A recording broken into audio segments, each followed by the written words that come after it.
Bonjour à toi jeune fan de One Piece, aujourd'hui on va se retrouver pour une nouvelle théorie sur le sauvetage de Sabo, c'est parti.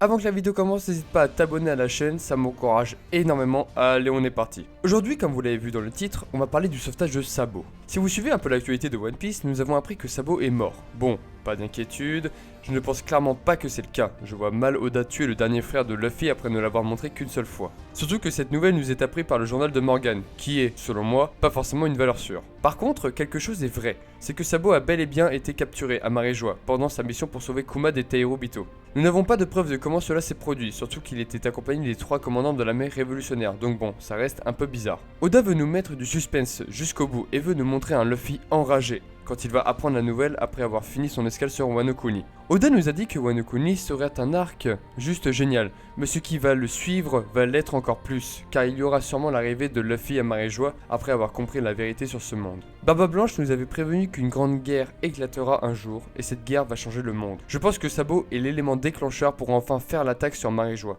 Marejoie est située au centre du monde, donc ça fait un peu de route pour Luffy et son équipage pour l'atteindre. J'ai fait une théorie il y a peu sur la flotte de Luffy qui, au préalable, arriverait sur Wano Kuni pour aider Luffy à vaincre Kaido. J'ai également dit dans cette théorie que Shanks arriverait sûrement aussi à Wano Kuni pour mettre les choses au clair avec Kaido, mais surtout pour aider Luffy. Si tout se passe bien, ils arriveront à vaincre Kaido et quitteront Wano pour se rendre à Raftel. Mais je vois bien la chose suivante arriver.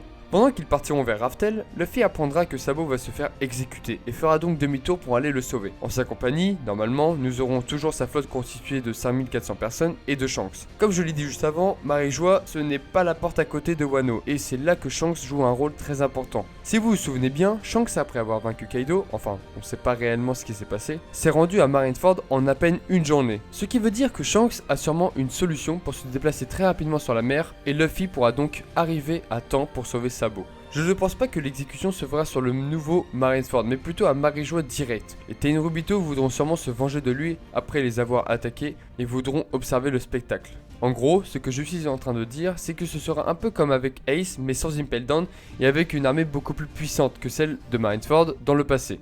Il y a également un point important à noter, c'est que Sabo fait partie de l'armée révolutionnaire et nous ne connaissons pas du tout l'effectif de cette armée. Si l'armée révolutionnaire peut faire des batailles dans le monde entier, c'est que leur nombre doit être juste énorme et je pense que pour le sauvetage du second de l'armée, Dragon va t'appeler pas mal de monde. Non mais juste, imaginez si nous combinons l'armée de Luffy qui est déjà pas mal, avec celle de Shanks qui est l'un des 4 empereurs donc doit connaître pas mal de monde, plus l'armée révolutionnaire entière. C'est même plus une armée, ça devient clairement une bombe nucléaire. D'ailleurs, n'oubliez pas que les grands corsaires ne sont plus alliés à la marine et que certains grands corsaires sont assez potes avec Luffy ou Shanks. Par exemple, Baggy, Mihawk, même Crocodile pourrait se ramener car il en profiterait pour infiltrer Marejoie qui a sûrement des informations sur la mantique qu'il recherche qui est Pluton. Barbe Noire, pour moi, fera partie du spectacle car il est à la recherche de fruits du démon et une bataille entre les marines et les pirates est remplie d'utilisateurs de fruits du démon. De plus, nous attendons l'arrivée d'Ener avec impatience. Peut-être qu'il se montrera après avoir appris la vérité sur le monde pendant son voyage sur la lune et voudra mettre les choses au clair avec les Tenryubito. Bref, cette bataille va être un sacré bordel si ça se passe, mais je pense qu'elle ira encore plus loin que ça avec la destruction même de Marejoie et des Tenryubito. N'oubliez pas que Marejoie se trouve sur Red Line